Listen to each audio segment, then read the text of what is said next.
எல்லோருக்கும் வணக்கம். பூரி மசாலா செய்யலாம். நான் உருளைக்கிழங்கு வந்து ஒரு 1/2 கிலோ எடுத்து வேக வச்சு நல்லா தோல் உரித்து நல்லா மசிச்சு எடுத்து வச்சுருக்கிறேன். பெரிய வெங்காயம் ஒரு 3 வெங்காயம் கட் பண்ணி நீல வாக்கில் எடுத்து வச்சுருக்கிறேன்.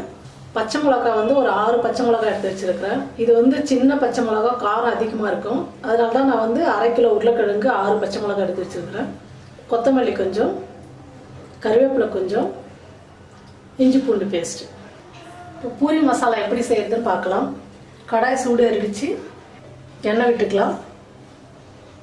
நான் இந்த கரண்டியில் வந்து 2 கரண்டி எண்ணெய் விட்டுக்கிறேன். எண்ணெய் காஞ்சிடுச்சு, கடுகு போட்டுக்கலாம். கடுகு நல்லா விடிச்சிடுச்சு. கடலைப்பருப்பு உளுத்தம்பருப்பு ஒரு 4 போட்டுக்கலாம் வாசனைக்காக. பருப்பு நல்லா பொன்னிறமாக வந்துடுச்சு. இப்போ கட் பண்ணி வச்சுக்கிற வெங்காயம் போட்டுக்கலாம். பச்சை மிளகாய் வந்து எண்ணெயில் போடும்போது ரொம்ப வெடித்து மேலெல்லாம் வரும். அதனால வெங்காயத்து கூட பச்சை மிளகாய் போட்டுக்கோங்க.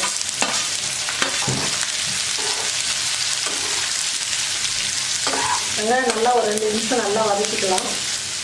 வெங்காயம் சீக்கிரம் வதங்கிறதுக்காக உப்பு ஒரு 1/4 ஸ்பூன் போட்டுக்கலாம்.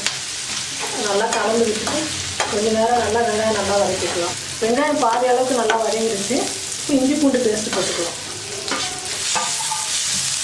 நல்லா பச்சை வாசனை போகிற அளவுக்கு நல்லா வதக்கிக்கணும். வெங்காயம் நல்லா வதங்கிடுச்சு. கருவேப்பிலை போட்டுக்கலாம். மஞ்சள் தூள் ஒரு 1/4 ஸ்பூன் போட்டுக்கலாம். மசிச்சு வச்சுருக்கிற உருளைக்கிழங்கு போட்டுக்கலாம். நல்லா கலக்கி விட்டுடணும். இந்த பூரி மசாலா தேவையான அளவுக்கு உப்பு போட்டுக்கலாம். இந்த வெங்காயம் பச்சை மிளகாய் நம்ம போட்டுருக்கிற உப்பு, காரம், உப்பு எல்லாம் வந்து உருளைக்கிழங்குல நல்லா கலந்து வர அளவுக்கு நல்லா கலக்கி விட்டுடுங்க. கொஞ்சமாக இந்த கிழங்குக்கு தேவையான அளவுக்கு தண்ணி விட்டுக்கலாம். ரொம்ப கட்டியாக இருந்தாலும் பூரிக்கு நல்லா இருக்காது. அதே மாதிரி தண்ணியாக இருந்தாலும் சாப்பிட்றதுக்கு பூரிக்கு வந்து தொட்டுக்க முடியாது. அதனால் கரெக்டாக தண்ணி வச்சு பூரியில் தொட்டு சாப்பிட்ற அளவுக்கு நல்லா கரெக்டாக செஞ்சிடலாம்.